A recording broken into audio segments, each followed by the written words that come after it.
Good morning all of you. सार्थक पहल बदलाव हमसे है में पुनः एक बार आप लोगों का स्वागत है। और सार्थक पहल के माध्यम से आज हम पढ़ रहे हैं राजकोषीय नीति। इससे पहले हमने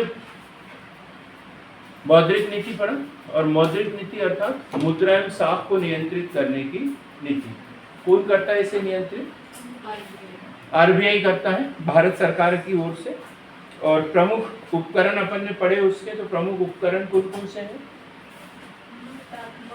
मात्रात्मक और गुणात्मक। मात्रात्मक में CRR, SLR, बैंक दर, repo rate, reverse repo rate, ये सब। और गुणात्मक में चयनात्मक साख नियंत्रण, नैतिक दबाव और राशनिक साख की राशि। अपन ने आरबीआई के बारे में ये भी पढ़ा कि इसकी स्थापना कब हुई? तो 1 अप्रैल 1935। कौन थे इसके प्रथम गवर्नर? नहीं पढ़ा है। Osborne Smith. नहीं, जिसने नहीं लिखा वो लिख लेंगे। तो पहले जो आरबीआई के गवर्नर थे वो थे ऑसबोर्न स्मिथ। कोई एक स्टूडेंट ऐसी क्लास अटेंड कर रहा है, टीवी के सामने बैठा है, टीवी भी सुना रहा है हमको। कौन है ये?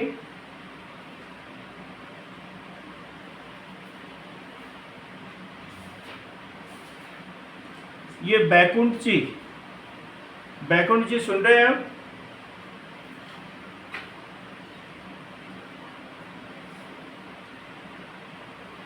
तो म्यूट करो ना, आपने टीवी भी चालू करके रखी है। ठीक। ऑसबोर्न स्मिथ और भारत के यह प्रथम भारतीय जो आरबीआई के गवर्नर बने। कोई बता सकता है कि कौन? सीडी। कौन है? सीडी देशमुख। नाम याद होगा दो। पहले कौन? Sir Osborne Smith. और प्रथम भारतीय कौन? सीडी देशमुख। अब हमें पढ़ना है राजकोषीय नीति। पहले तो दोनों में अंतर पता होना चाहिए। बजटरी पॉलिसी क्या है? तो बजटरी पॉलिसी मतलब सरकार की आय, व्यय और ऋण से संबंधित नीति से बजटरी पॉलिसी या राजकोषीय नीति। सरकार की आय, व्यय और ऋण से संबंधित नीति। मौद्रिक नीति क्या है? मतलब सरकार के मुद्रा और साख से संबंधित नीति। आरबीआई इसका संचालन करता है, मौद्रिक नीति का। और बजटरी पॉलिसी या राजकोषीय नीति का संचालन भारत सरकार करती है। भारत सरकार करती है। क्लियर एकदम? राजकोषीय नीति और मौद्रिक नीति दोनों का उद्देश्य एक ही है। सरकार के सामने, ये किसी भी देश के सामने दो समस्याएं होती है, मुद्रास्फीति और दूसरा होता है मुद्रा संकुचन। मुद्रा संकुचन, या इसे क्या कहते हैं? मंदी। इसे क्या कहते हैं? मंदी। ये दोनों से निपटने के लिए मौद्रिक नीति और राजकोषीय नीति का एक हथियार के रूप में उपयोग किया जाता है। दोनों से निपटने के लिए एक हथियार के रूप में इसका उपयोग किया जाता है। तो मौद्रिक नीति के अलग घटक पड़े अपन ने, और राजकोषीय नीति के अलग घटक। राजकोषीय नीति के क्या क्या घटक होते हैं? एक तो होता है कर। कर है आय, बोला ना तुमने, सरकार की आय, व्यय और ऋण। तो आय प्राप्त करने के लिए एक महत्वपूर्ण घटक कौन सा है? कर। तो सरकार की करों से संबंधित नीति जो होती है वो पूरी की पूरी इसमें रहेगी। अब मुद्रास्फीति को नियंत्रित करना है, तो उसके लिए करों की मात्रा में कमी की जाएगी, वृद्धि की जाएगी। मुद्रास्फीति को नियंत्रित करना है तो करों की मात्रा में वृद्धि कर देंगे, तो जनता के पास का पैसा कहाँ पहुंच जाएगा? सरकार के पास में। लोगों के पास में खर्च करने के लिए अब ज्यादा पैसा नहीं बचेगा। ये और मंदी से उबारना है तो फिर मंदी आ गई और उसका इलाज करना है तो फिर करों की संख्या में, करों की दरों में कमी कर देंगे, सब्सिडी दे देंगे। क्लियर हो गया? इसी प्रकार दूसरा घटक कौन सा है? व्यय। दूसरा घटक क्या है? व्यय। या तो सरकार व्यय को अधिक करे या फिर कम करे। जो सार्वजनिक व्यय है, सरकार जो व्यय करती है सड़क बनाने पर या विकास वाली योजनाओं के ऊपर, स्वास्थ्य से संबंधित, शिक्षा से संबंधित योजनाओं के ऊपर सरकार जो व्यय करती है, या तो इसको कम करे या फिर अधिक करे।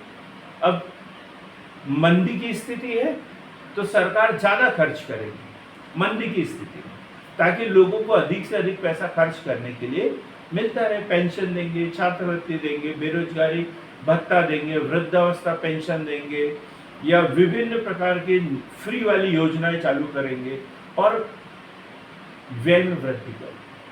ठीक है, तो इससे लोगों के पास में या अर्थव्यवस्था में पैसा मूव करेगा, पैसा आएगा तो फिर से एक नई रोलिंग पकड़ेगी। और यदि मुद्रास्फीति की स्थिति है तब सरकार क्या करेगी?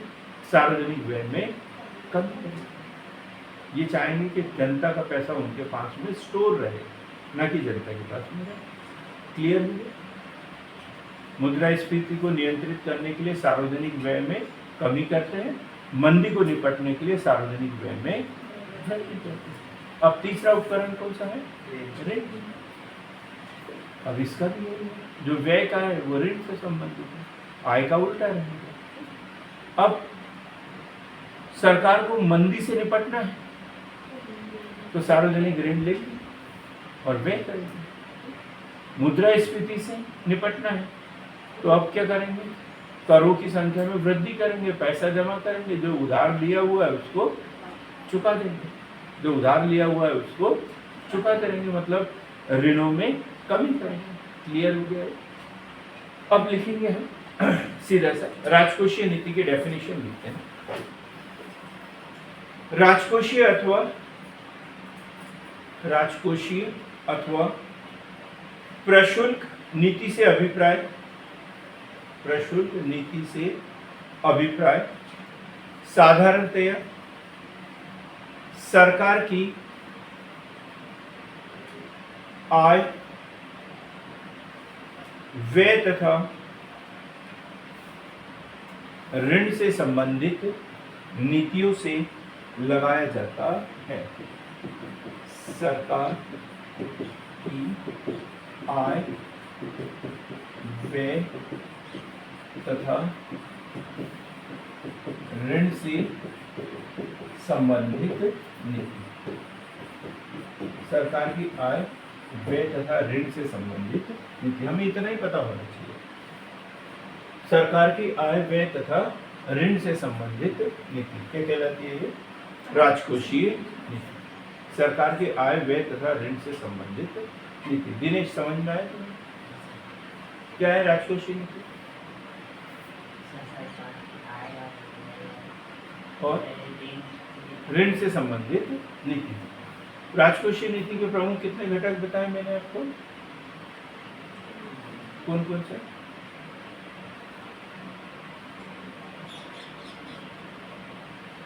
हाँ, आप बताएं।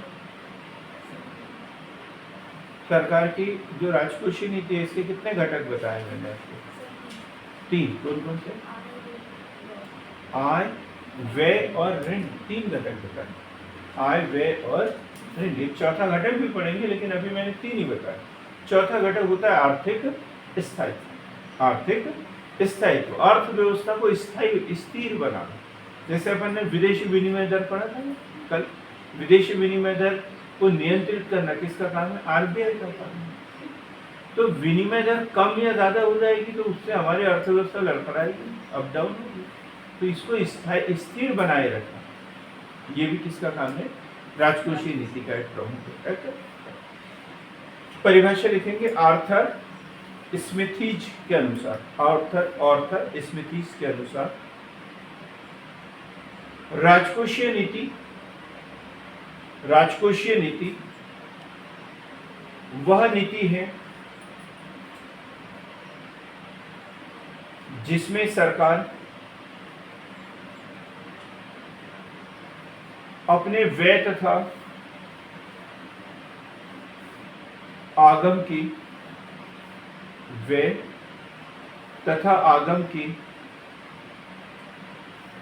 कार्यक्रम को राष्ट्रीय आय, उत्पादन, राष्ट्रीय आय, उत्पादन तथा रोजगार पर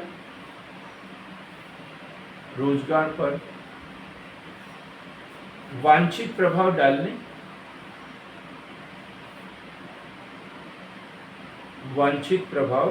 डालने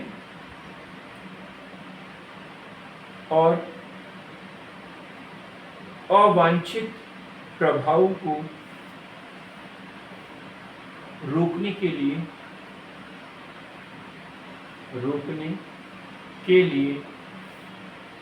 प्रयुक्त करती है।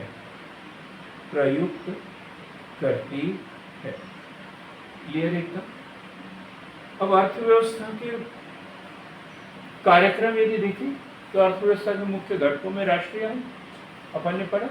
किसी भी देश के विकास का जो मापदंड है वो है राष्ट्रीय आय, प्रति व्यक्ति आय। अब राष्ट्रीय आय तो कम करने वाले घटक होते हैं और बढ़ाने वाले घटक हैं। तो कम करने वाले घटकों पर अवांछित प्रभाव डालते हैं, उसे रोकने का प्रयास करते हैं, और बढ़ाने वाले घटकों पर वांछित प्रभाव डालते हैं, उसको सहयोग करते हैं कि राष्ट्रीय आय बढ़े।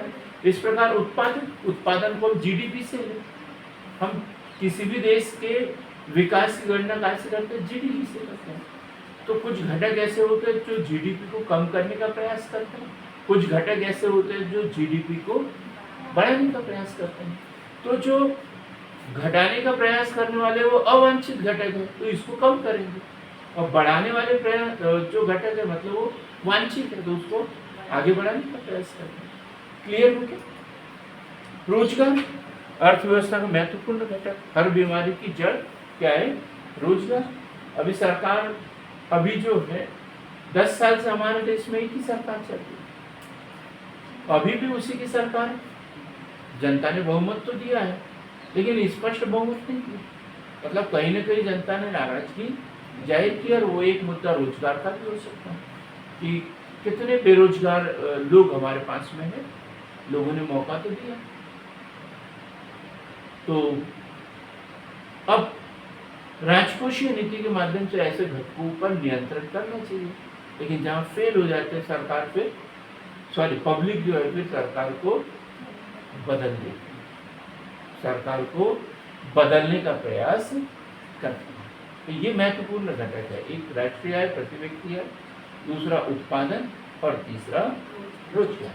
और राजकोषीय नीति के माध्यम से इन तीनों घटकों के ऊपर वांछित प्रभाव डालने वाले को प्रोत्साहन दिया जाता है और अवांछित प्रभाव डालने वाले को नियंत्रित किया जाता है। अब राजकोषीय नीति के घटक देखते हैं। राजकोषीय नीति के घटक कौन से? तो सबसे पहला घटक कौन सा है? करारोपण नीति। सरकार की करारोपण नीति, सरकार की करारोपण नीति। दूसरा है सरकार की व्यय नीति, सरकार की व्यय नीति। तीसरा सरकार के ऋण नीति, सरकार की ऋण नीति। और सरकार की बजट नीति, सरकार की बजट नीति।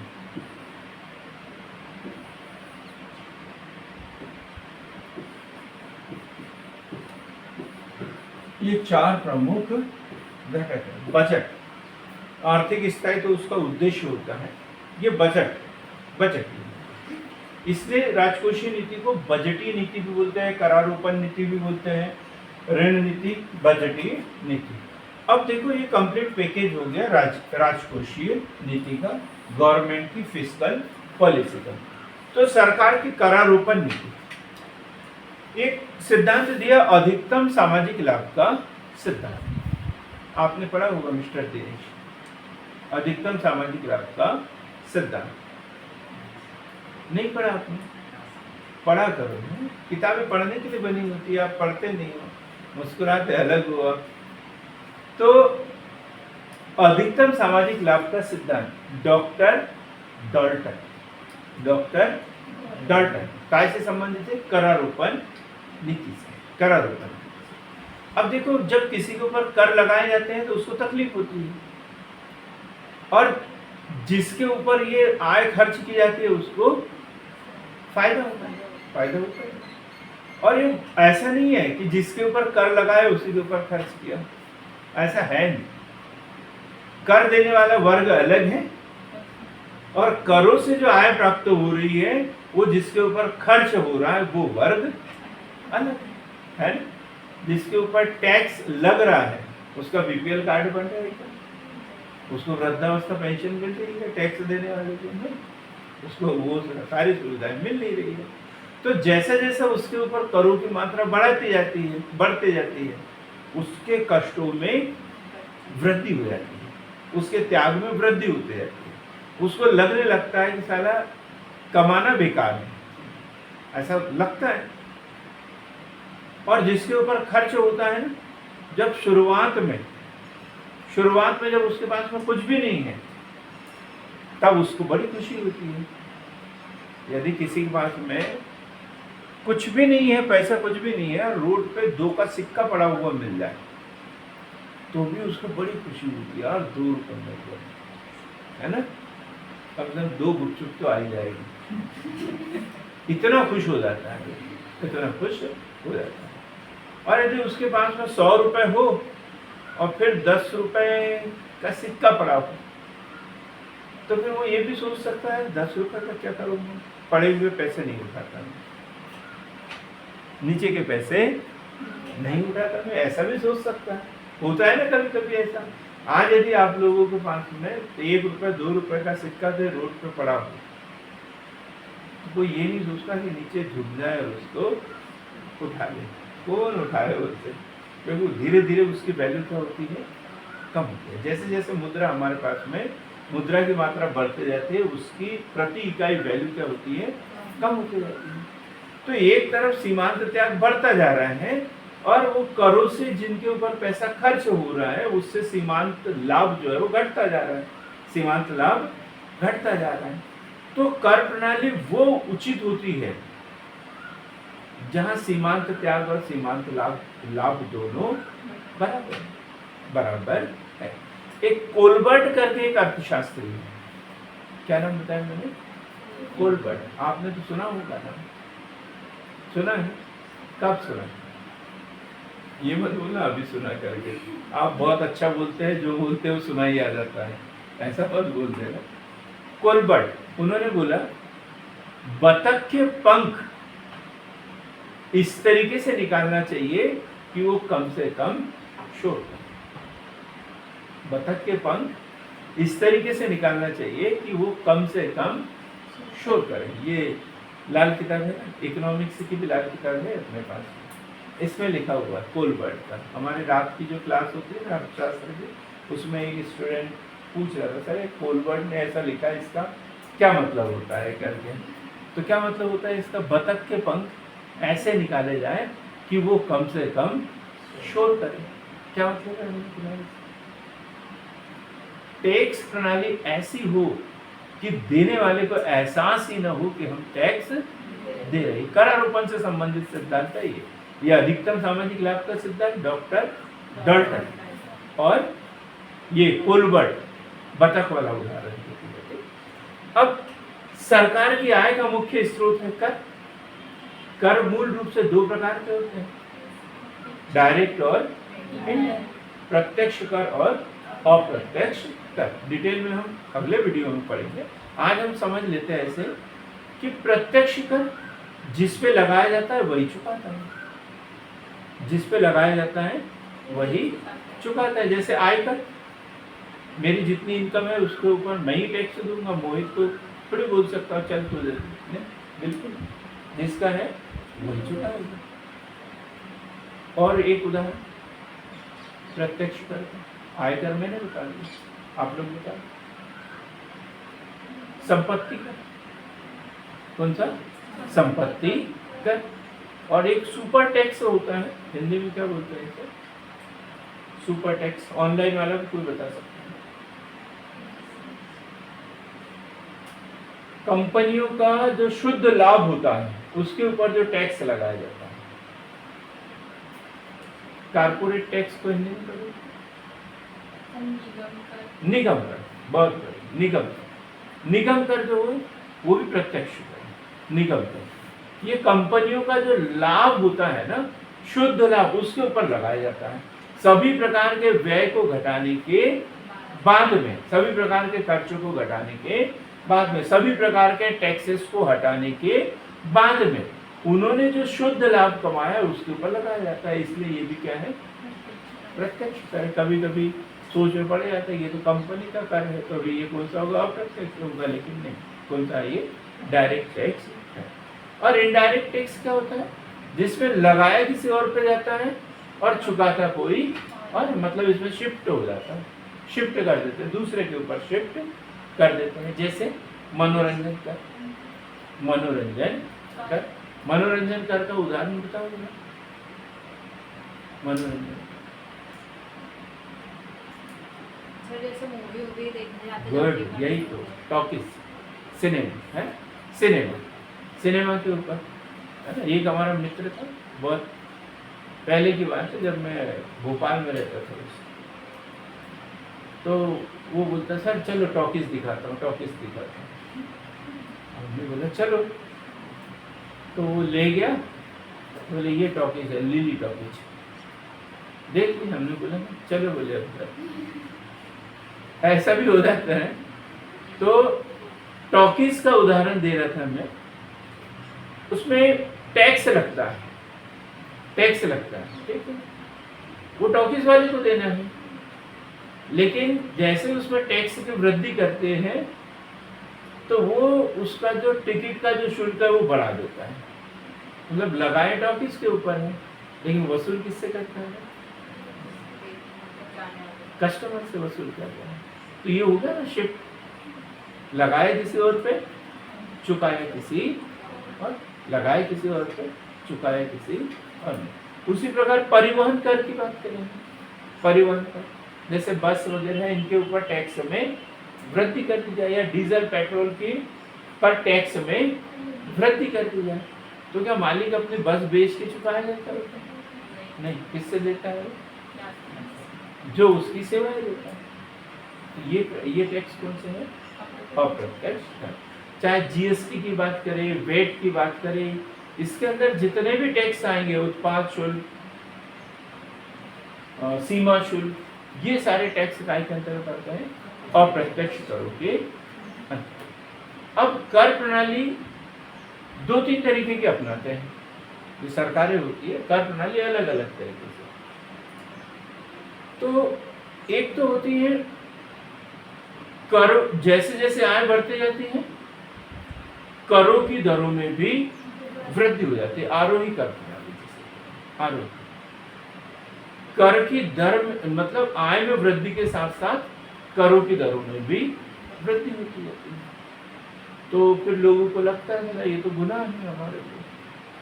वो आराम कर रहा था, वो 4 घंटे काम करता है और फिर सोता है बढ़िया, तो उसको कोई टैक्स नहीं देना पड़ता।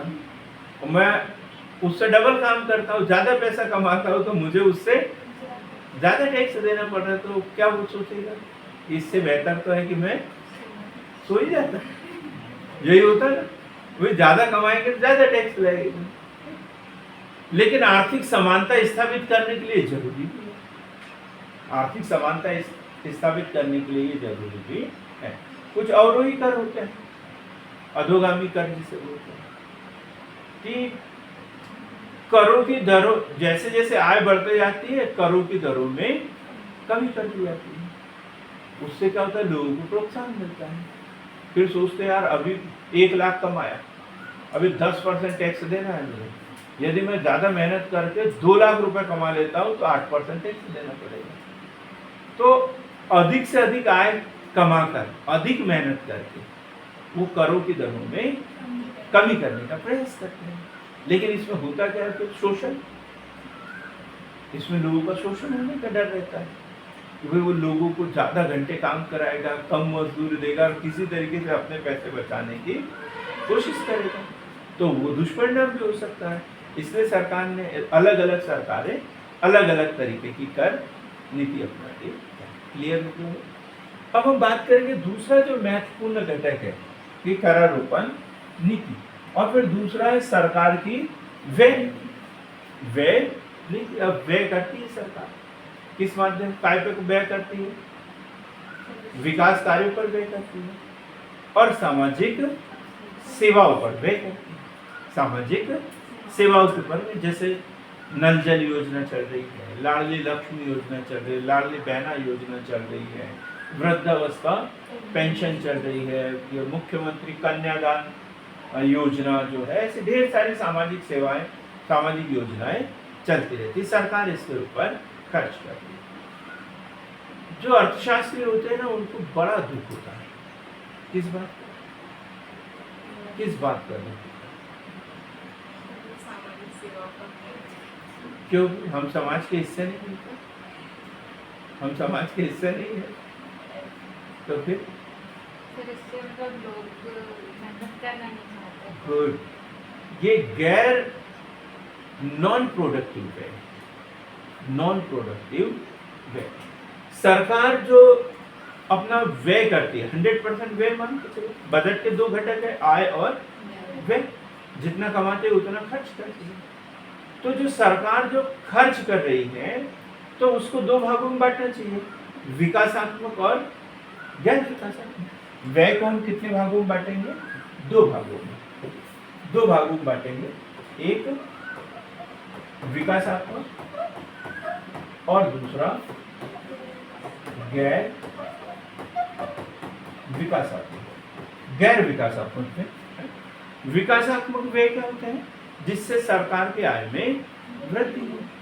सरकार ने 2 करोड़ खर्च किए, तो कल नहीं तो परसों नहीं तो नरसों नहीं तो 10 साल बाद नहीं तो 20 साल बाद 2 करोड़ के कम से कम 200 करोड़ बने। जैसे डैम बना रही है, विकासात्मक व्यय। सड़क बना रही है, विकासात्मक व्यय है। रेलवे पटरी बना रही है, दूरसंचार के साधनों का विकास, ये सब विकासात्मक व्यय है। तो ऐसे सरकार को करना चाहिए। इससे क्या होती है? लोगों की आय में वृद्धि। कहीं जो इंडस्ट्री लगा रही है, तो विकासात्मक व्यय है, फिर कुछ ना कुछ तो लोगों को फायदा मिलेगा और वो रिजल्ट देगा। आज नहीं तो कल नहीं तो परसों उसका रिजल्ट हमारे सामने होगा। गैर विकासात्मक व्यय क्या होती है? जो सरकार ऐसी जगह व्यय करती है जिसका रिटर्न 0 है। आप समझ रहे हो बात? हिंदी में ही बोल रहा हूँ। तो एक्सप्रेशन से मुझे समझ लगना चाहिए कि आपके समझ में आ रहा है करके। तो गैर विकासात्मक व्यय, जैसे अभी हम इसकी बात कर रहे हैं, ऋण माफी योजना। ऋण माफी योजना, कृषि ऋण माफी योजना। अब चूंकि हमारे किसान भाई हैं, हम खुद भी किसान ही हैं, किसान के बेटे हैं, खुद भी चाहते हैं कि सारा ऋण माफी योजना होना चाहिए, होना चाहिए। इस साल ऋण ले लेते हैं, 2-4 साल चुकाएंगे, तो उसके बाद में ऋण माफी योजना आएगी और हमारा ऋण माफ हो जाएगा। फिर ये हमारी जरूरत नहीं, आदत बन जाती है। क्या बन जाती है? आदत बन जाती है। और सरकार को क्या लगाते हैं? चूना। क्या लगाते हैं? चूना। हर 2 साल में, 3 साल में, 4 साल में, 5 साल में ऋण लेते हैं और चूना लगाते जाते हैं। सरकार ने भरते जा रही है, वोट बैंक की है वो, जो भी उसका मैटर रहा हो, लेकिन सरकार ऐसे करते जा रही है। अब विभिन्न प्रकार की ऐसी योजनाएं चल रही है जो गैर विकासात्मक है। अब अर्थशास्त्रियों को दुख कब होता है? जब सरकार 40%, 20% विकासात्मक व्यय करती है और 80% जो बजट का हिस्सा है गैर विकासात्मक व्यय करती है। तो दुख होगा, अर्थशास्त्रियों को दुख होगा, क्योंकि हमने अर्थशास्त्र कुछ अलग तरीके से पढ़ा है और व्यवहारिक जीवन में कुछ अलग तरीके का देखते तो बड़ा दुख होता है। फिर दूसरा एक और, सरकार के पास में पैसा नहीं, सरकार के पास में पैसा नहीं, लोगों के पास में भी पैसा नहीं है। लोग जागरूक हो गए और बोलते हैं कि मृत्यु भोज नहीं देना चाहिए। नहीं देना चाहिए, कि जब है ही नहीं तो क्यों, हमारे पास खुद के पास खाने के लिए नहीं है तो दूसरों को क्यों खिलाएं। बोलते हैं ना ऐसे, आम आदमी भी बोलने लगते हैं, गाँव में भी बोलने, अनपढ़ आदमी भी बोलने लगते हैं, मृत्यु भोज नहीं। दहेज प्रथा का हम विरोध करते हैं, क्यों? क्योंकि जब हमारे पास नहीं है तो हम दहेज क्यों क्यों दें? सरकार को भी ये सोचना चाहिए ना, जब हमारे पास नहीं है तो हम गैर विकासात्मक व्यय ऋण लेकर क्यों करें, ये सोचना चाहिए। तो विकासात्मक व्यय करते हैं, आजकल कुछ दिन तक तकलीफ होगी, लेकिन उससे जब आय प्राप्त होगी तब हमें ये गैर विकासात्मक व्यय करने की जरूरत नहीं पड़ेगी। हम किसी को रोजगार दे देंगे, कोई इंडस्ट्री लगा दिया, रोजगार दे दिया, तो उसको बीपीएल की जरूरत नहीं पड़ेगी, उसको कन्या विवाह के लिए पैसे देने की जरूरत नहीं पड़ेगी, वो निजी अस्पताल में जाके अपना इलाज खुद ही करवा लेगा, आयुष्मान कार्ड की जरूरत नहीं पड़ेगी। लेकिन अब लोगों को आदत इसकी पड़ गई है और विकासात्मक व्यय हो नहीं रहे हैं, कमाई का कोई जरिया बचा नहीं है, तो क्या करेंगे, बात समझ में। तो व्यय नीति दो प्रकार की होती है, विकासात्मक व्यय और गैर विकासात्मक व्यय। क्लियर हो गया? अब हम बात कर रहे हैं सरकार की ऋण नीति। अब ऋण नीति और बजट नीति है, बजट किसे कहते हैं? सरकार की आय, व्यय और ऋण से संबंधित जो नीति होती है उसे बजटीय नीति कहते हैं। अब बजट के 3 घटक हैं, आय, व्यय और ऋण। सरकार पहले व्यय का अनुमान लगाती है, अनुमानित व्यय है ये, बजट जो है अनुमानित होता है, और वास्तविक आंकड़ों पर क्या होता है? बजट से पहले क्या होता है? समीक्षा, बजट समीक्षा, आर्थिक समीक्षा, ऐसे ही कुछ शब्द होते हैं। तो एक्चुअल आंकड़ों पर आधारित होता है 1 साल पहले का, और बजट होता है अगले साल के लिए। 1 अप्रैल से 31 मार्च के लिए लागू होता है तो फरवरी में बन जाता है और वो लागू होगा भी। तो ये क्या है? अनुमानित व्यय होता है, अनुमानित आय होती है। सरकार पहले व्यय का अनुमान लगाती है, फिर सोचते हैं कि अब इसे खर्च कमाएंगे कहाँ से लाएंगे, तो सब प्रकार से आय का अनुमान लगा देती है। करों से कितनी आय होगी, गैर करों से कितनी आय होगी। गैर करों में जैसे फीस वगैरह, शुल्क वगैरह, जैसे रेलवे वगैरह भारत सरकार के उपक्रम है, इससे कितनी आय होगी। अदालत वगैरह इसमें फीस वगैरह लेते हैं, इससे कितनी आय होगी, ये सब अनुमान लगा दिया जाता है। फिर बोलते हैं कि अभी तो पूरा नहीं हो रहा, तो बोलते हैं अब क्या करते हैं, कुछ सार्वजनिक संपत्ति का विक्रय कर देते, निजीकरण कर देते, इससे इतनी आय होगी। अभी भी नहीं हो रहा पूरा, इतना खर्च का हमने अनुमान लगा लिया, अभी भी पूरा नहीं हो रहा, तो अब क्या करें? ऋण ले। अब ऋण ले तो किससे ले? पब्लिक से ले, आरबीआई से ले, या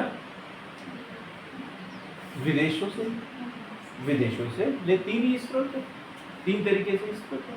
तो किससे ऋण ले? तब आरबीआई बोलता है कि हमारी जो लिमिट है वो खत्म हो गई। पब्लिक बोलती है पहले से ही हमने आपके पास में जमा कर दिया, तो अंतर्राष्ट्रीय मुद्रा कोष से लेंगे, वर्ल्ड बैंक से लेंगे। अब वो बोलेंगे जितनी सरकारी योजनाओं के तहत देना था वो तुमको दे चुके हैं पहले, अब चुकाने का नंबर है। तो फिर हम एक समझौता करेंगे चाइना के साथ में। भले ही पब्लिक बोल रही है कि चाइना का माल हमें इस्तेमाल नहीं करना है, लेकिन सरकार तो समझौता कर देती है, सरकार तो समझौता कर देती है। हो रहा है ना, ऐसा होता ही है, क्योंकि हमारी जो इकोनॉमी है वो ओपन इकोनॉमी है, हमारे किसी के साथ कोई प्रतिबंध नहीं है। पाकिस्तान से हमारे जो संबंध खराब है, लेकिन व्यापार बराबर चल रहा है, व्यापार बराबर चल रहा है पाकिस्तान में। सभी देशों के साथ में हमारे व्यापारिक संबंध बड़े अच्छे, ठीक। तो अब इन देशों से हम समझौता करते हैं, इनसे भी ऋण लेते हैं, ठीक। जैसे मध्य प्रदेश सरकार की बात करें, अभी भी ऋण लिए उन्होंने 2000 करोड़ का, 4000 करोड़ का ऐसा ऋण लेते जाते हैं। और जो सामाजिक सेवाएं वाली जो योजनाएं हैं इनके ऊपर खर्च करते रहते हैं। अब सरकार की ऋण नीति हो गया, कहाँ से ऋण लेना है। ऋण नीति को कहते हैं, एक बड़ा अच्छा है घाटे की वित्त व्यवस्था। क्या बोलते हैं इसे? घाटे की वित्त व्यवस्था। हीनार्थ प्रबंधन, बड़े बड़े क्वेश्चन आते हैं इससे, और हम समझ के लिख सकते हैं, समझ के आधार पर इसका उत्तर लिख सकते हैं। हीनार्थ प्रबंधन, घाटे की वित्त व्यवस्था। बताएं जरा प्रिया जी, आप बताएं। घाटे की वित्त व्यवस्था, और दूसरा शब्द क्या बताया मैंने? हीनार्थ प्रबंधन। फिस्कल डेफिसिट, घाटे की वित्त व्यवस्था मतलब सरकार ऐसा बजट बनाती है जिसमें आय से व्यय अधिक दर्शाए जाते हैं, आय से व्यय अधिक दर्शाए जाते हैं, तो इसे घाटे की वित्त व्यवस्था कहेंगे। घाटे का बजट बोलेंगे, तो क्या बोलेंगे? घाटे का बजट। अब जितना घाटा दर्शाया है इसका व्यवस्था करना पड़ेगा, और व्यवस्था के उपाय बता दिए मैंने। पहला तो पब्लिक डेट, जनता से लेंगे, दूसरा विदेशों से लेंगे, और तीसरा आरबीआई, सरकार का बैंकर, सरकार का बैंकर। जब पहले के दोनों उपाय खत्म हो गए, पब्लिक ऋण भी खत्म हो गया, विदेशों से आर्थिक सहायता लेना भी खत्म हो गया, तो अब अंतिम उपाय कौन सा है? आरबीआई। और आरबीआई के पास में जो स्रोत थे वो खत्म हो गए, तो अब क्या बचा है? एकमात्र उपाय, हाँ जी, नई मुद्रा का निर्गमन। ये अंतिम उपाय है, नई मुद्रा का निर्गमन। तो इसे क्या कहते हैं? हीनार्थ प्रबंधन। क्लियर हो गया? हीनार्थ प्रबंधन पारिभाषिक रूप से देखें, जब सरकार बजटीय घाटे को पूरा करने के लिए आरबीआई से नई मुद्रा का निर्गमन करवाती है, इसे हीनार्थ प्रबंधन कहते हैं। पंकज, हीनार्थ प्रबंधन क्या है? जब सरकार बजटीय घाटे को पूरा करने के लिए आरबीआई से नई मुद्रा का निर्गमन करवाती है, तो इसे क्या बोलते हैं? हीनार्थ प्रबंधन। अब क्या हानियां हैं और क्या लाभ है, ये तो आप समझ गए होंगे, समझदार तो है आप, है ना? कल भी पढ़ा होगा। फिर नई मुद्रा का निर्गमन होगा, चलन में मुद्रा की मात्रा बढ़ जाएगी, तो इससे मुद्रास्फीति बढ़ेगी, सीधी सी बात है, मुद्रास्फीति बढ़ जाएगी। अंतरराष्ट्रीय स्तर पर हमारे मुद्रा का हाल क्या होगा? विदेशी विनिमय दर गिर जाएगी। दो बातें, देश में भी मुद्रा का अवमूल्यन होगा, बाहर भी हो जाएगा। क्लियर है एकदम? तो महंगाई बढ़ जाएगी। अब हम बात करते हैं सरकार की बजट नीति। ये हमने ऊपर पढ़ा हुआ, सरकार की बजट नीति। सरकार की आय, व्यय और ऋण से संबंधित जो नीति होती है वो सरकार की बजटीय नीति कहलाती है। बजट को हम अभी डिटेल में पढ़ने वाले हैं, इसलिए हम इसकी चर्चा नहीं करेंगे। अब हम इसके उद्देश्य देखते हैं। उद्देश्य क्या? उद्देश्य बजटीय नीति, ये राजकोषीय नीति के उद्देश्य, इसको पॉइंट में नोट करेंगे। नंबर 1, राजकोषीय नीति का मुख्य उद्देश्य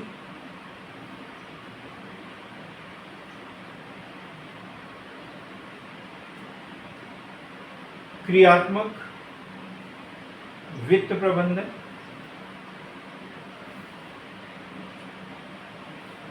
की व्यवस्था करना है।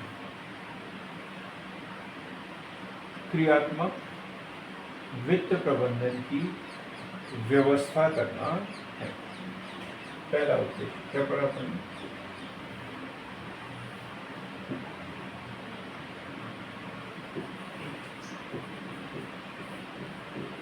क्रियात्मक वित्त प्रबंधन।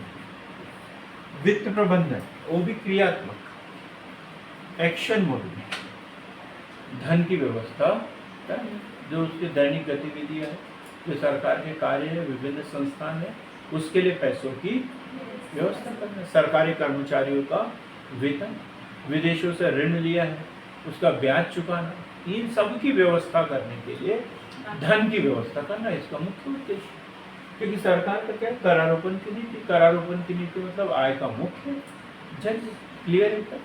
तो वित्त प्रवर्धन। दूसरा है पूंजी निर्माण। पूंजी निर्माण, पूंजी निर्माण बड़ा अच्छा शब्द है।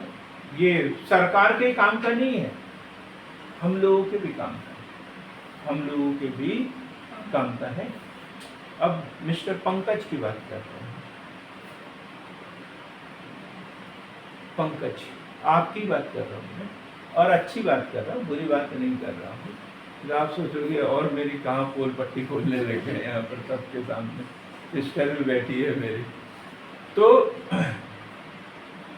अब इन्होंने बेचारे ने मेहनत की और स्कूटी खरीदी, स्कूटी खरीदी, एक एक पैसा जोड़ा होगा, स्कूटी खरीदी। तो ये पूंजी निर्माण हुआ, पूंजी निर्माण हुआ ना पूंजी निर्माण। अब सीधा सा है, अब इन्होंने ऋण लेके लिया, वो बात है ना। हम तो यही बोल रहे हैं कि अब इससे क्या करते हैं, वो क्लास भी अटेंड कर लेते हैं और यहाँ से काम पे भी चल जाते हैं। स्कूटी नहीं होती तो दोनों में से एक काम उनको छोड़ना पड़ता है, या तो क्लास अटेंड करते हैं या फिर काम पे जाते हैं। अब दोनों काम कर लेते हैं। अब पूंजी निर्माण क्या है, मतलब हमारे पास जो पूंजी, जो पैसा है, जो पैसा है उसको उत्पादन कार्य में, जिससे हम और अधिक इनकम प्राप्त कर सकते, वही पूंजी निर्माण। ऐसा नहीं कि पैसा हमारे पास में कमा लिया और उसको बैंक में रख लिया, ये पूंजी निर्माण नहीं। ये निवेश का सबसे बेकार तरीका है। एफडी ये वो करना निवेश का सुरक्षित तरीका है, लेकिन उतना अच्छा नहीं माना जाता। तो पूंजी निर्माण मतलब धन को उत्पादन कार्य में लगा, जिससे कि हमें और अधिक इनकम प्राप्त हो सके। जैसे किसान ने गेहूं बेचा, बहुत पैसा आ गया तो थ्रेशर खरीद लिया, अगले साल और पैसा आया फिर ट्रैक्टर भी ले लिया। तो ये पूंजी निर्माण। और यदि पैसा रहेगा तो उसका वैल्यूएशन डिवैल्यूएशन होते रहता है, डिवैल्यूएशन अवमूल्यन होते रहता है। तो सरकार क्या करती है, अब उसके पास पैसा तो है नहीं, तो बजटीय नीति लागू करती है, बजट बनाती है। राजकोषीय नीति के अंतर एक योजना बनाई जाती है कि हमारे पास इतना पैसा है, इतना इधर से लाएंगे, इतना इधर से लाएंगे और ये कर लेंगे। अब डैम बनाना, रोड बनाना, ये 4 लेन बन रहे हैं, इतना सरकार के पास में पैसा ही नहीं है 4 लेन बनाने, लेकिन वो प्लानिंग करती है, बजट बनाती है, विभिन्न कंपनियों को उसमें इन्वॉल्व करके उनको शेयर बेच देती है, वो खुद ही बनाते हैं, वो काम करते हैं। तो ये पूंजी निर्माण करना। वास्तविक पूंजी निर्माण भी बोल सकते हैं इसे। फिर राष्ट्रीय आय में वृद्धि। राष्ट्रीय आय में वृद्धि, राष्ट्रीय आय में वृद्धि। अब सरकार जो है शिक्षा के ऊपर व्यय कर रही है, क्या सोच के कर रही है कि हम इनको शिक्षित बना के छोड़ दें? नहीं, उनको ऐसा लगता है ये मानव निर्माण करे, मानव संसाधन का निर्माण करे, उपयोगी मानव का निर्माण करे, वो कुछ करे और बहुत अधिक ऐसा आय बने। अब यदि सरकार सामाजिक सेवाओं के ऊपर खर्च नहीं करे, स्वास्थ्य के ऊपर खर्च न करे, शिक्षा के ऊपर खर्च न करे, गरीबी निवारण के कोई उपाय न करे, बेरोजगारी दूर करने के उपाय न करे, तो अर्थव्यवस्था विभिन्न सामाजिक समस्याओं में जकड़ी रहेगी और राष्ट्रीय आय में वृद्धि कमी होगी। तो विभिन्न प्रकार की बजटीय योजनाओं के माध्यम से जो राजकोषीय योजना है, इसका मुख्य उद्देश्य क्या है, राष्ट्रीय आय में। तो परिभाषा में भी पढ़ा करने क्या क्या, राष्ट्रीय आय, उत्पादन और रोजगार, इनके ऊपर अवांछित प्रभाव डालने वालों को हतोत्साहित करती है और वांछित प्रभाव डालने वालों को प्रोत्साहित करती है। तो राष्ट्रीय आय में वृद्धि। धन व आय के वितरण की असमानता को कम करना। धन व आय की वितरण की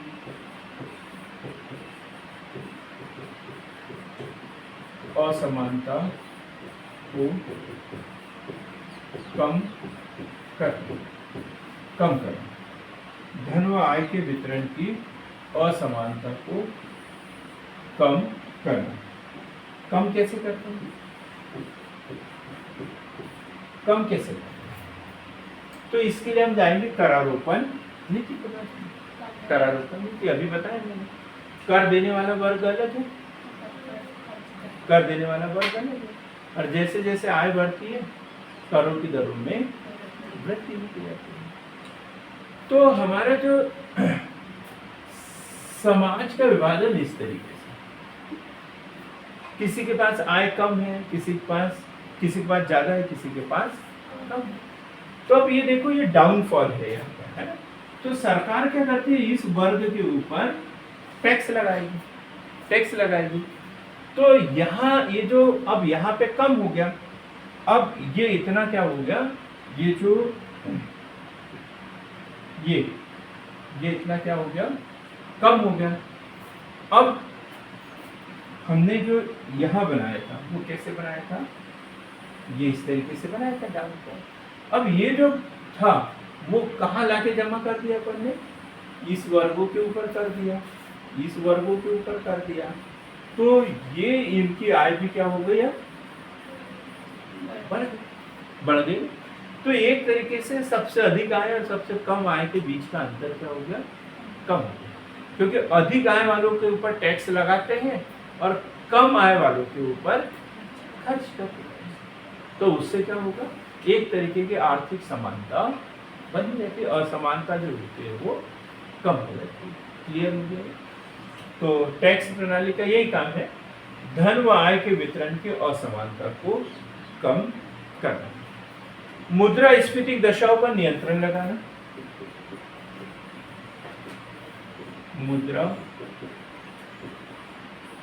मुद्रास्फीति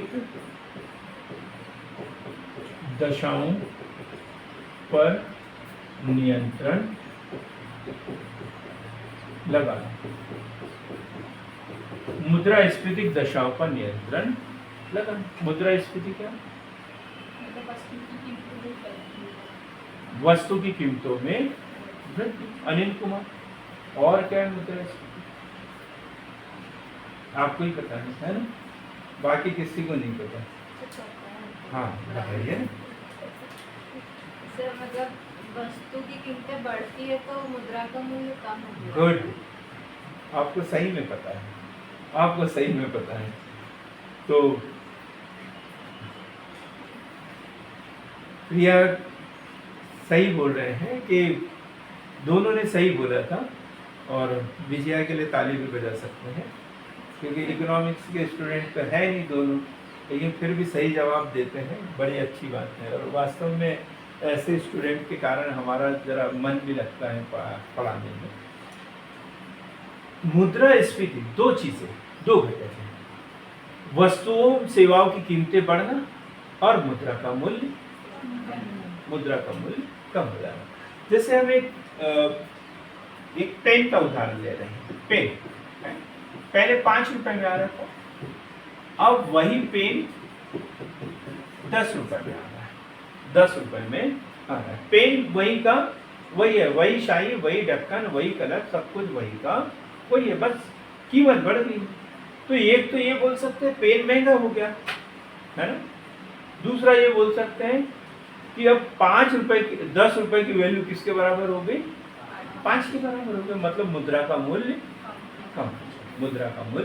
कम हो गया। जहां पहले एक पेन लेने के लिए हमें 5 का नोट देना पड़ रहा था, अब उसी पेन के लिए अब हमें कितने का नोट देना पड़ रहा है, 10 का नोट। मतलब मुद्रा का मूल्य कम हो गया। देखो मुद्रास्फीति इतना समझ में आ गया तो समझ गया मुद्रास्फीति क्या है।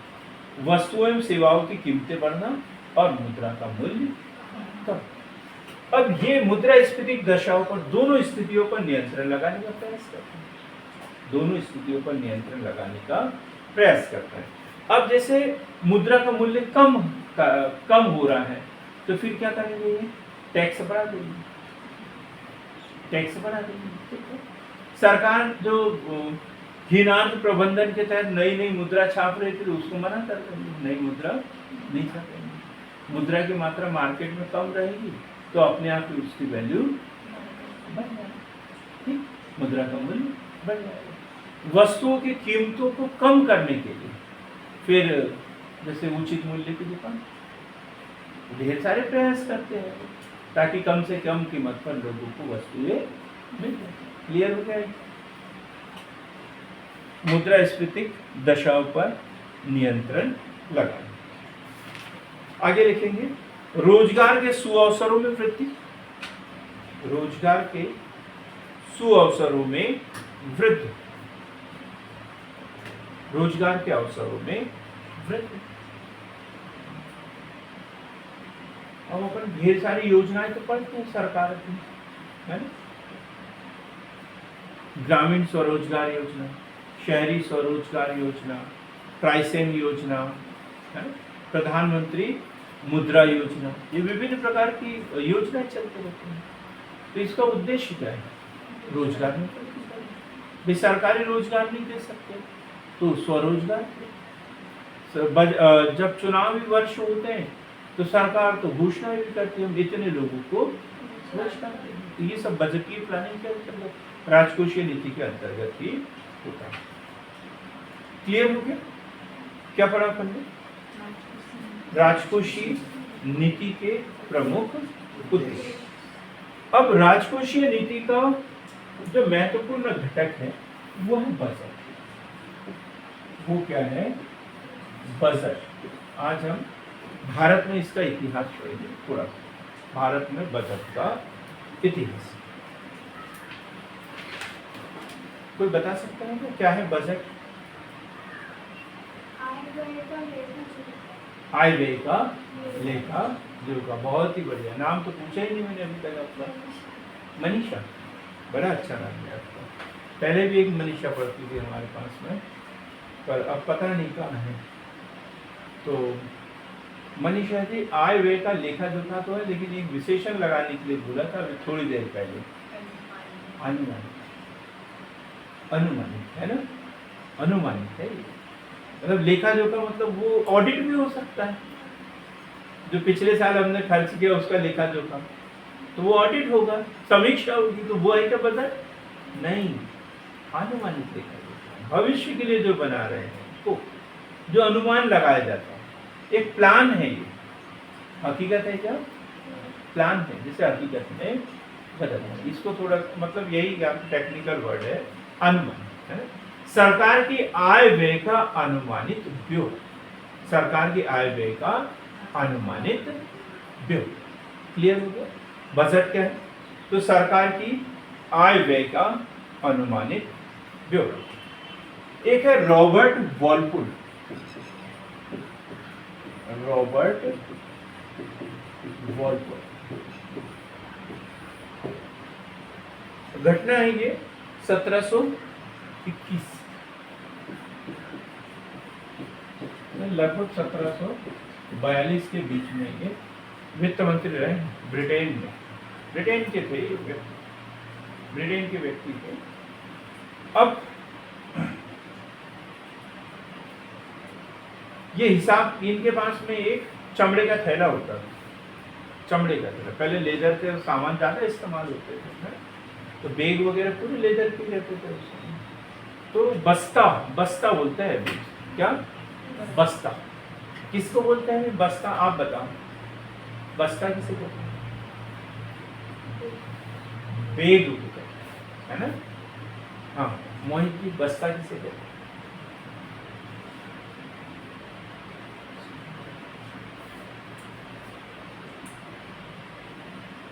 नहीं पता, नहीं बोल देते यार, इतनी देर तक सोचने की क्या जरूरत? यही हुआ था। मुझे भी क्या लगता था, बस्ता यानी क्या होता है? बैग होता है। शुरू से अपन यही, जब छुट्टी होती थी तो बस्ता पट्टी बांध लो, छुट्टी। तो बस्ता मतलब बैग और पट्टी मतलब हम वो टाट पट्टी बिछाना पड़ता था, उसके ऊपर बैठते थे। तो सर बोलते थे बस्ता पट्टी बांध लो, अब आप लोगों की छुट्टी। तो सबसे पहले अपना बैग उठा के रखते थे और फिर टाट पट्टी लपेटते थे, नीचे बैठना पड़ता था टाट पट्टी पे। कभी कभी तो टाट पट्टी भी नहीं मिलती थी, ऐसा भी ऐसे भी नौबत आ जाते थे स्कूलों में। और नीचे है ना मिट्टी का होता था, तो जहाँ हम बैठते थे वहाँ गड्ढा भी रहता था। इतना मतलब वो बैठ बैठ के, और वहाँ हर शनिवार के दिन उसकी पुताई भी करना पड़ता था। तो इतना मतलब संघर्ष करना पड़ता था। पैंट का जो पीछे वाला पार्ट भी खत्म हो जाता था बैठ बैठ के, नीचे बैठना पड़ता था। तो ऐसे भी दिक्कतों का सामना करना पड़ता था स्कूलों में। तो बस्ता, अभी तहसील में हम जाते हैं तो वहां भी अभी इस्तेमाल किया जाता है एक शब्द बस्ता। तो बस्ते का मतलब होता है वो एक ऐसा कपड़ा होता है जिसके अंदर जो है वो लाल कलर का कपड़ा होता था, और जिसके अंदर सभी शासकीय दस्तावेज बांध के रखे जाते हैं, है ना। तहसील में बैग नहीं होते, बल्कि एक कपड़ा होता है जिसके अंदर सबको बांध के रखा जाता है, तो उसे क्या बोलते हैं, बस्ता। तो ये वॉलपुल जो वित्त मंत्री थे, अब ये आते थे संसद में आते थे और ढेर सारा हिसाब किताब वो लाके बैठते थे अपने पास में, और जब उनका बोलने का नंबर आता था तो वो खुलते थे, तो ऐसे सब लोग हंसने लग जाते थे, यार इन्होंने अपना बस्ता खोल लिया, अब ये आधा घंटा 1 घंटे तक लेक्चर देते रहेंगे। तो बजट शब्द की उत्पत्ति जो हुई है इसी बस्ते से, फ्रांसीसी शब्द ब्यूचे से। ब्यूचे, बजट शब्द की उत्पत्ति कैसे हुई है, फ्रांसीसी शब्द ब्यूजे से हुई है, और जिसका अर्थ होता है चमड़े का छोटा सा थैला। चमड़े का छोटा सा थैला, बजट शब्द की उत्पत्ति। बजट शब्द की उत्पत्ति कैसे हुई है, फ्रांसीसी शब्द ब्यूजे, जिसका अर्थ क्या होता है, जिसका अर्थ चमड़े का है, चमड़े का है। अब धीरे धीरे उस चमड़े के थैले को क्या बोलने लग गए, बजट। क्या बोलने लग गए, बजट। अब जब भी वो चमड़ा वो थैला खुलता तो बोलते इन्होंने अपना बजट खोला। तो धीरे धीरे आप उस शब्द का इस्तेमाल होने लग गया। अब उसमें क्या होते थे, आर्थिक कागज धन से संबंधित लेते। तो भाई अब बजट मतलब धन से संबंधित जो भी विवरण है उसे क्या कहा जाने लगा, बजट। अब भारत की बात करें तो भारत में वायसराय की बात करते हैं। Viceroy, Lord Canning, Lord Canning, Lord Canning अपन ने पढ़ा ना कैनिंग हिस्ट्री में। 1856 लॉर्ड डलहौजी का ट्रांसफर और उनकी जगह लॉर्ड कैनिंग की नियुक्ति, और इन्हीं के समय क्या हुआ, 1857 की क्रांति, महारानी विक्टोरिया की घोषणा, और भारतीय साम्राज्य को ब्रिटिश साम्राज्य मान लिया गया। फिर 1861 का भारत परिषद अधिनियम। अब ब्रिटेन में जो चल रहा है डायरेक्ट हो रहा है, क्योंकि ब्रिटिश सरकार का अधिकार हमारे यहाँ पर हो चुका है, कंपनी का शासन समाप्त हो गया है। तो उन्होंने sir James Wilson, sir James Wilson, sir James Wilson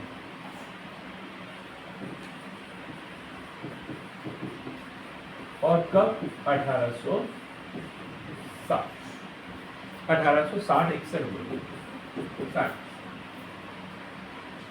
तो दोनों शब्द याद होना चाहिए। कब, 1860-61 में। किसने बजट प्रस्तुत किया, सर जेम्स विल्सन ने। किसके समय में, लॉर्ड कैनिंग के समय। लॉर्ड कैनिंग के समय में भारत में सबसे पहला बजट जो है जेम्स विल्सन द्वारा प्रस्तुत किया गया, और वो किया था 7 अप्रैल 1860। 7 अप्रैल 1860। तो भारत में बजट प्रणाली का जनक कौन है, जेम्स विल्सन। भारत में बजट प्रणाली का जनक कौन हुआ, सर जेम्स विल्सन। अब चूंकि 1947 में देश आजाद हुआ, 1950 में गणतंत्र बना, संविधान लागू हुआ, तो ये संवैधानिक घटक है। तो संविधान में प्रावधान यदि देखें, संविधान में प्रावधान, संविधान में प्रावधान, तो दो तरीके का बजट है हमारा। केंद्र सरकार का बजट और दूसरा राज्य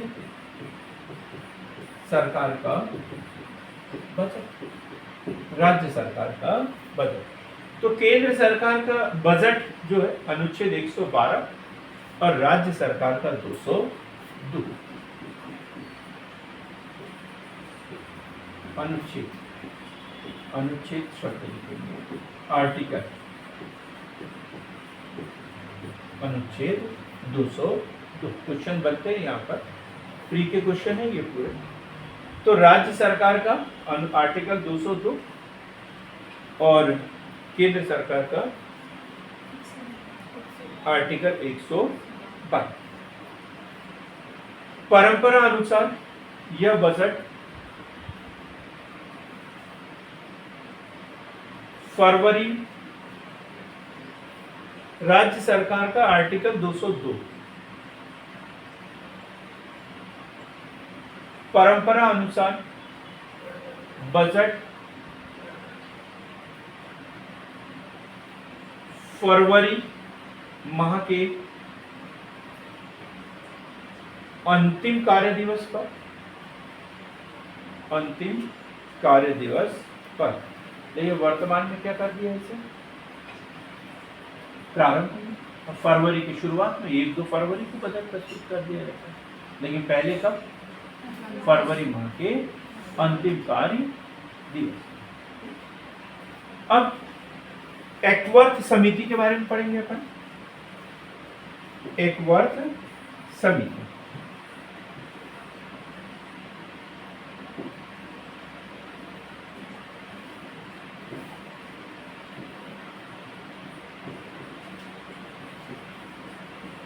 एक्वर्थ समिति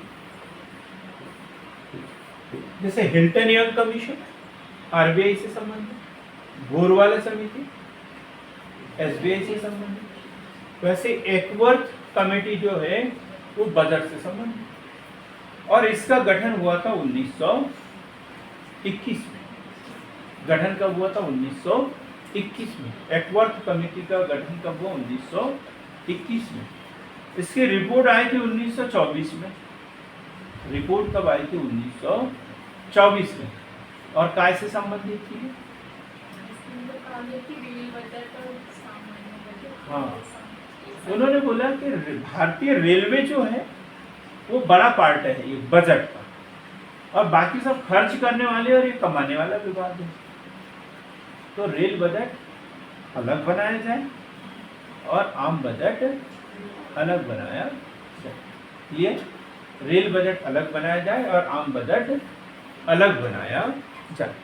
तो यही हुआ, और 1925 में इस समिति के अनुशंसा पर पहली बार रेल बजट अलग बनाया और आम बजट अलग बनाया।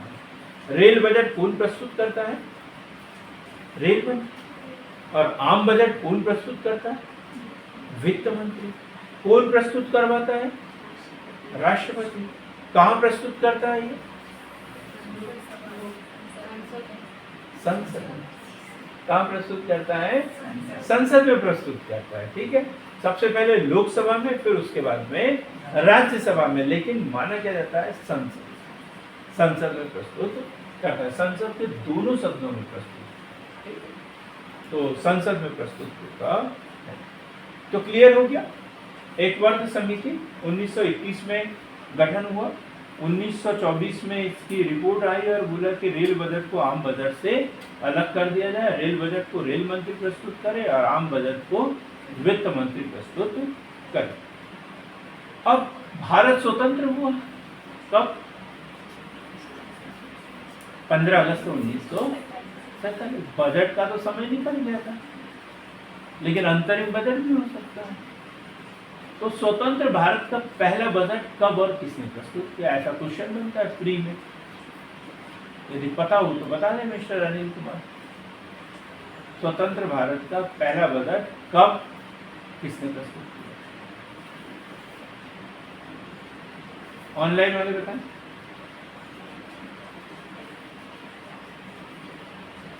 स्वतंत्र भारत का पहला बजट बोले।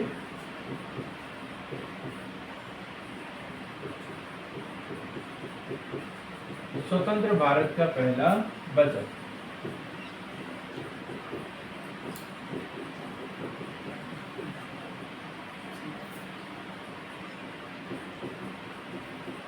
स्वतंत्र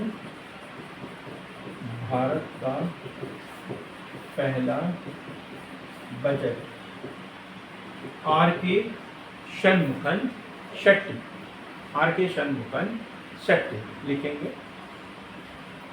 आर के षणमुखन शेट्टी 26 नवंबर 1947।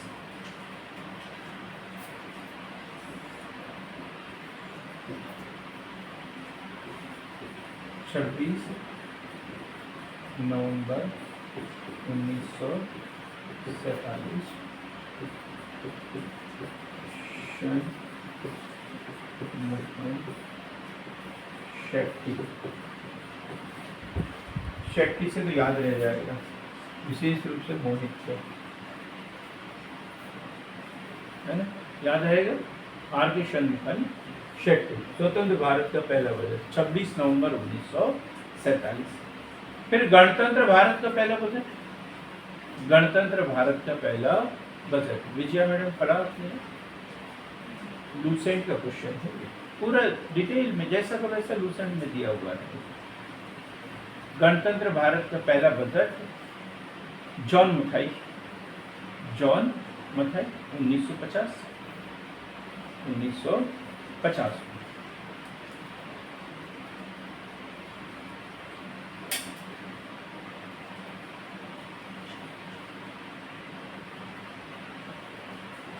सबसे अधिक बार बजट किसने पेश किया? सबसे अधिक बार जो वित्त मंत्री रहेगा वो बजट पेश करेगा। सबसे ज्यादा बार जो वित्त मंत्री रहेगा वो सबसे ज्यादा बार बजट पेश करेगा। तो हमारे पास में एक नाम है मोरारजी देसाई, मोरारजी देसाई। इन्होंने 10 बार बजट प्रस्तुत किया, 10 बार। और दूसरे नंबर पे है पी चिदम्बरम जी, इन्होंने 8 बार। मोरारजी देसाई ने 10 बार और पी चिदम्बरम जी ने 8 बार।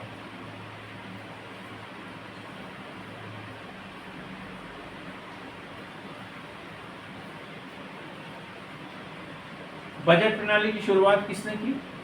अंग्रेजों ने भारत में, जेम्स विल्सन। अब भारत में और ब्रिटेन में साथ में बजट प्रस्तुत करते थे। अब उनकी आदत थी अंग्रेजों की कि चूंकि वो पश्चिम में है, जब हमारे यहाँ दिन निकलता है तब वहां पर रात हो जाती है, तो अब सोने और जागने के समय में फर्क था, तो वो अपने यहाँ के टाइम पर यहाँ पे बजट प्रस्तुत करते थे। तो बजट प्रस्तुत करते थे शाम के 5 बजे। देश आजाद हो गया, अंग्रेज चले गए, अंग्रेजी छोड़ के चले गए थे। तो देश आजाद होने के बाद में भी हम लोग उसी परंपरा को निभाते रहे, सालों तक उसी परंपरा को निभाते रहे। हमारे यहाँ बजट का प्रस्तुत होता था शाम के 5 बजे। लेकिन 1999 से, इसको अच्छे से लिखेंगे, लाइन कंप्लीट करेंगे। अंग्रेजों के समय बजट शाम के 5 बजे प्रस्तुत किया जाता था, शाम के 5 बजे प्रस्तुत किया जाता था। यही परंपरा भारत में बनी रही, लेकिन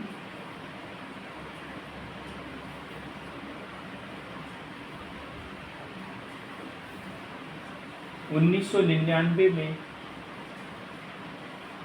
यशवंत सिन्हा जी द्वारा, ये वित्त मंत्री थे राजग सरकार में, एनडीए की सरकार, यशवंत सिन्हा जी द्वारा सुबह 11 बजे बजट प्रस्तुत करना शुरू। सुबह 11 बजे बजट प्रस्तुत करना शुरू किया गया।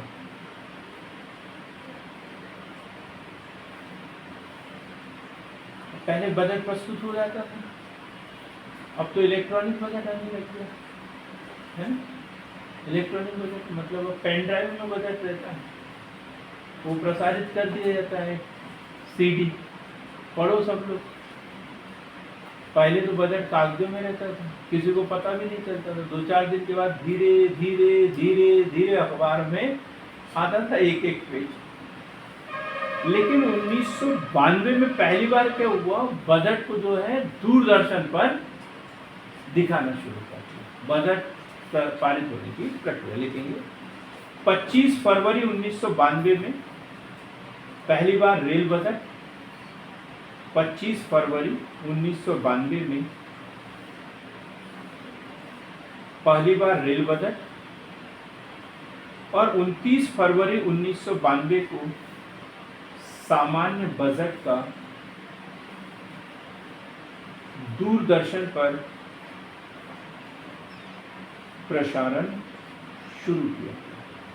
प्रसारण शुरू किया गया। हाँ जी बिल्कुल।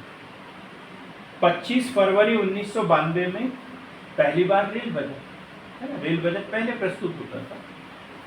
और 29 फरवरी 1992 को सामान्य बजट। पहले पढ़ा होता है कि फरवरी के अंतिम कार्य दिवस पर बजट प्रस्तुत किया जाता है।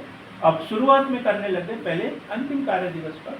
तो 29 फरवरी उस समय लीप ईयर था, तो उस समय 29 फरवरी को बजट प्रस्तुत किया और पहली बार दूरदर्शन पर दिखाना शुरू किया। सीधा सा क्वेश्चन बने, बजट को दूरदर्शन पर कब से दिखाना शुरू किया? तो 1992। इतना से रखता है। बजट प्रस्तुतिकरण का संबंध 3 वर्ष के आंकड़ों से होता है। बजट प्रस्तुतिकरण का संबंध 3 वर्षों के आंकड़ों से। 3 वर्षों के आंकड़ों से। हमें 3 वर्ष कौन से, मान के चलो कि हमें बजट बनाना है 2024-25। ये तो बन गया है वैसे बजट। अब हम बजट कब के लिए बनाएंगे? 2025-26 के लिए। 2025-26 के लिए बजट बनाना है। तो हमें कितने वर्ष के आंकड़े देखना है इसमें? 3 वर्ष के। कितने वर्ष के आंकड़े देखना है? 3 वर्ष के आंकड़े देखेंगे। आपको पता है कौन कौन से 3 वर्ष? दिनेश, 24, 23, 22। ये कौन सा कैसा सन बताया है? 24, 23, 22, 21, 22, 23 बोल देते हैं आप। तो बजट तो सत्र के अनुसार चलता है? सत्र के अनुसार चलता है। तो इसमें देखेंगे सबसे पहला तो जो बजट चल रहा है, तो 2024-25 ये बजट चल रहा है। तो इस वर्ष के आंकड़े देखेंगे, इस वर्ष के आंकड़े देखेंगे। दूसरा जो बजट पूरा हो गया है 2023-24, क्योंकि इसका बजट पूरा हो चुका है और पूरा डाटा हमारे पास में, कहाँ कमी रह गई थी, कहाँ सफलता मिल गई। और एक वर्ष देखेंगे जिसके लिए हमें बजट बनाना है। क्लियर हो गया?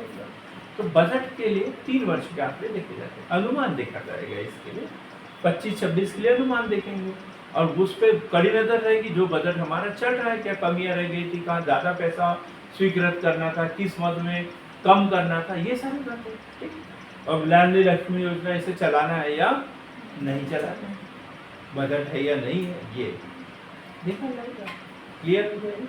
3 वर्ष के आंकड़े देखे जाते हैं। एक वो चालू वर्ष, एक वो वर्ष जिसके लिए बजट बनाना है और एक वो वर्ष जिसका बजट पूरा हो चुका है। क्लियर एकदम अनिल? अब देखिए कि भारत में बजट के अलग अलग प्रणाली। एक होता है शून्य आधारित बजट। शून्य आधारित बजट। शून्य आधारित बजट ये क्या होता है? शून्य आधारित बजट